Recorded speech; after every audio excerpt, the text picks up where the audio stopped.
التحيات لله والصلوات والطيبات السلام عليك أيها النبي ورحمة الله وبركاته.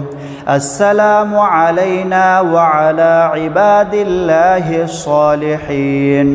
أشهد أن لا إله إلا الله وأشهد أن محمدا عبده ورسوله. اللهم صل على محمد وعلى آل محمد كما صليت على إبراهيم وعلى آل إبراهيم إنك حميد مجيد.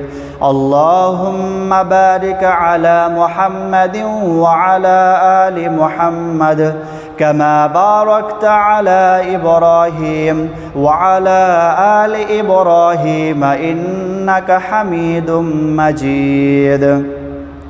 اللهم إني ظلمت نفسي ظلما كثيرا ولا يغفر الذنوب إلا أنت فاغفر لي مغفرة من عندك وارحمني إنك أنت الغفور الرحيم.